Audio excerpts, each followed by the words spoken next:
মৌলের স্থিতিশীলতা দুইভাবে আমরা করতে পারি। সবাই একটু মনোযোগ দাও, সবাই একটু মনোযোগ দাও। দুইভাবে আমরা কোনো মৌলকে স্থিতিশীল করতে পারি। একটা হচ্ছে 2 এর নিয়ম, একটা হচ্ছে অষ্টকের নিয়ম। একটা হচ্ছে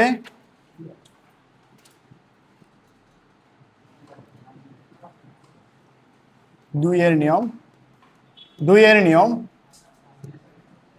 আর একটা হচ্ছে অষ্টকের নিয়ম।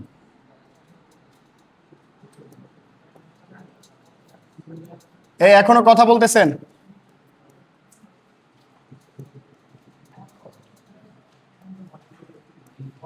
আচ্ছা, তো এখন এই নিয়মগুলো করার আগে আমরা স্থিতিশীলতা জিনিসটা বুঝবো। স্থিতিশীলতা বা সুস্থিত একই কথা সব, ঠিক আছে? এটা কেন হবে তারা? ফার্স্ট অফ অল বলেন তো, পর্যায় সারণীতে মৌল আছে কয়টা? 118টা মৌল। গ্রুপ আছে কয়টা? হ্যাঁ, লোডিং আছে। টোটাল গ্রুপ আছে কয়টা? 18টা গ্রুপ আছে। তার মধ্যে একটা গ্রুপ হচ্ছে স্পেশাল গ্রুপ, ফাঁকিবাজ গ্রুপ তোমাদের মতো, ঠিক আছে? ওরা কাজ কাম করতে চায় না, ওরা স্থিতিশীল অবস্থায় থাকতে চায়। হ্যাঁ, ওরা হচ্ছে গ্রুপ নং 18 গ্রুপ। বাকি যত 17টা গ্রুপ আছে সবাই চেষ্টা করে 18 নম্বর গ্রুপের মতো ইলেকট্রন বিন্যাস লাভ করতে, বিকজ অফ তাদের ইলেকট্রন বিন্যাসে একটা অনেক সুন্দর একটা জিনিস আছে। সেটা হচ্ছে, ধরো আমরা হাইড্রোজেনকে নিয়ে হিলিয়ামকে নিয়ে করি। হিলিয়াম হচ্ছে কত? 2 নম্বর না? ওর ইলেকট্রন বিন্যাসটা দেখো, 1s2। এরপরে হিলিয়ামের পরে কি আসবে? নিয়ন। কত নাম্বার? 10 নম্বর। ওর ইলেকট্রন বিন্যাসটা করো, 1s2, 2s2, 2p6, ঠিক আছে? এরপর হচ্ছে ক্রিপ্টন, জ্যানন, ঠিক আছে? এই জিনিসগুলো আসবে আর কি। আর্গন। আচ্ছা, আর্গনেরটা করো, আরেকটা করলে হবে। আর্গনেরটা করো 18, 1s2, 2s2, 2p6, 10টা গেল, 3s2, 3p6। ওকে, এই পর্যন্ত করলে হবে। এখন দেখো হিলিয়ামের ক্ষেত্রে দেখো, ওর শেষ কক্ষপথে কয়টা ইলেকট্রন আছে, বা ওর যোজ্যতা ইলেকট্রন কত? 2। এই 2টা ইলেকট্রন থাকার কারণে ও মূলত স্থিতিশীলতা অর্জন করেছে, ঠিক আছে? ও নিষ্ক্রিয় গ্যাস হয়ে গেছে। ওকে, এবার আসেন পরবর্তীতে নিয়ন। ওর শেষ কক্ষপথে কয়টা ইলেকট্রন আছে? কক্ষপথ। তাহলে 2 হচ্ছে তার শেষ কক্ষপথ। আর শেষ কক্ষপথে ইলেকট্রন কই থাকে? উপরে, যে 2 এবং 6 যোগ করলে কত হয়? 8টা ইলেকট্রন টোটাল। এটা জিজ্ঞেস করছি আপনাকে। আচ্ছা, বসেন। তাহলে নিয়নের ক্ষেত্রে শেষ কক্ষপথে 8টা ইলেকট্রন পাইছি আমরা। সেম ভাবে আর্গনের ক্ষেত্রে দেখেন, শেষ কক্ষপথে কয়টা ইলেকট্রন আছে? 8টা। এরকম ভাবে বাকি যারা আছে 18 নম্বর গ্রুপ আস্কার, বাকি যারা আছে সবার শেষ কক্ষপথে 8টা করে ইলেকট্রন হবে 18 নম্বর গ্রুপে।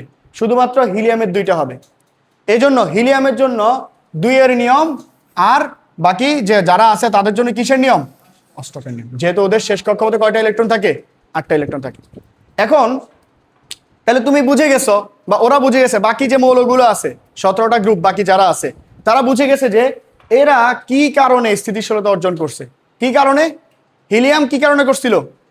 ওর 2 এর নিয়মের, ওর শেষ কক্ষপথে 2টা ইলেকট্রনের কারণে। আর বাকি যে মৌলগুলো আছে ওটা কিসের জন্য করছিল? অষ্টকের নিয়ম, বিকজ তাদের শেষ কক্ষপথে 8টা করে ইলেকট্রন আছে। এখন হবে শেষ কক্ষপথে কয়টা ইলেকট্রন থাকতে হবে? 8টি। অষ্টকের নিয়ম অনুযায়ী শেষ কক্ষপথে কয়টা ইলেকট্রন থাকতে হবে? 8টি। আর 2 এর নিয়ম অনুযায়ী শেষ কক্ষপথে কয়টা ইলেকট্রন থাকতে হবে? 2টি।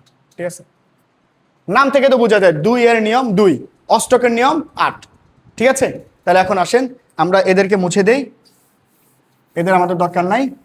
আমরা এখন বুঝে গেছি যে আমরা যদি স্থিতিশীলতা অর্জন করতে চাই তাহলে আমাদের কি করতে হবে?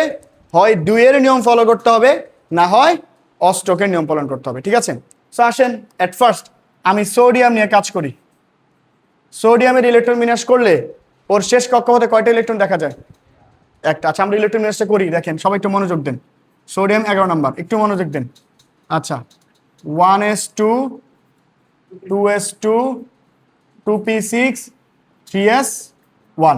সোডিয়ামের ক্ষেত্রে আমরা অষ্টকের নিয়মটা পালন করব খুব সুন্দর করে। দেখো সোডিয়ামের শেষ কক্ষপথে একটা ইলেকট্রন আছে না? দেখো ওটা যদি আমি কোনোভাবে রিমুভ করতে পারি, কোনোভাবে যদি ওকে আমি কিক মেরে বের করতে পারি, তাহলে বাকি, তাহলে শেষ, ধরো এই কক্ষপথটাকে আমি মুছে দিলাম, তাহলে শেষ কক্ষপথ এটা হয়ে যায়। তখন দেখো এই কক্ষপথে সুন্দর করে 8টা ইলেকট্রন হয়ে যায় এবং সে অষ্টকের নিয়মটা পূর্ণ করে। বুঝতে পারছেন?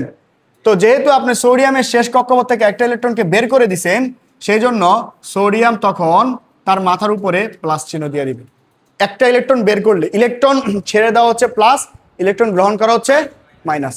এই কথাটা মনে রাখবেন, ইলেকট্রন ছেড়ে দিলে কি হয়, আর গ্রহণ করলে যেই কয়টা ছাড়বা সেই কয়টা প্লাস, যে কয়টা গ্রহণ করবা সেই কয়টা মাইনাস। তাহলে ইলেকট্রন কয়টা ছাড়ছো, একটা। কিসের জন্য ছাড়ছো, অষ্টক পূর্ণ করার জন্য। কারণ তুমি দেখতেছো ওরে ছেড়ে দিলেই, ওরে আমি কিক মারতে পারলেই আমি সুন্দর মতো এখানে 8টা মিলাতে পারতেছি, অষ্টক নিয়ম হয়ে যাচ্ছে। দ্যাটস ওয়াই আমরা একটাকে ছেড়ে দিছি, সোডিয়াম প্লাস হয়ে গেছে। বুঝছি, এটা বুঝছি, খুব সহজ না? এখন আসো ক্লোরিনের ক্ষেত্রে বুঝো। ক্লোরিন কত, 17 নম্বর। ইলেকট্রন বিন্যাস করো, বলো 1s2 2s2 2p6 3s2, এরপরে কি 3p কত 3, দেখো হয়েছে কিনা, না সরি এটা 5 হবে, 17 তো 5, 3p5। ওকে ঠিক আছে, দেখো তো আমি, দেখো এখানে আছে শেষ কক্ষপথ, তুমি বলছো এটা, এখানে আছে 7টা ইলেকট্রন, আর তার আগে এখানে আছে কিন্তু 8টা ইলেকট্রন। এখন আমি 7টাকে বের করে অষ্টক পূর্ণ করব নাকি একটা গ্রহণ করে অষ্টক পূর্ণ করব, তোমার কি মনে হয়? কেন? বিকজ অফ 7টা বের করা অনেক কষ্টকর, কিন্তু সেখানে একটা গ্রহণ করা অনেক সহজ ব্যাপার। ঠিক আছে, আচ্ছা ভেরি গুড, বসো, রাফিন পারছে। আচ্ছা তাহলে এই জায়গার মধ্যে ওর আছে 7টা, ও যদি কোনোভাবে একটা ইলেকট্রন গ্রহণ করতে পারে কারো থেকে, ঠিক আছে, তাহলে সে কি হয়ে যাবে, অষ্টকের নিয়ম পূর্ণ হয়ে যাবে। সাথের সাথে যদি কোনোভাবে আর এক যোগ করা যায় তাহলে তো 8 হয়ে যায়, তাই না? তাহলে সে ওই যে অক্সিজেন থেকে যে একটা ইলেকট্রন, না সোডিয়াম থেকে যে একটা ইলেকট্রন আমরা ছেড়ে দিছিলাম, ওই ইলেকট্রনটা সে গ্রহণ করবে। বুঝছেন? আর ইলেকট্রন গ্রহণ করলে কি হয়, প্লাস না মাইনাস? মাইনাস। তাহলে একটা ইলেকট্রন গ্রহণ করছে, একটা মাইনাস। তাহলে এখানে পাইছি হচ্ছে সোডিয়াম প্লাস, এখানে পাইছি হচ্ছে ক্লোরিন মাইনাস। এই দুজন বলবে যে আমরা যেহেতু সোডিয়াম বলতেছে, আমি যেহেতু তোমাকে দান করছি আর তুমি যেহেতু গ্রহণ করছো, চলো বিয়েটা করে ফেলাই নাকি, তখন তারা সোডিয়াম ক্লোরাইড গঠন করে ফেলবে।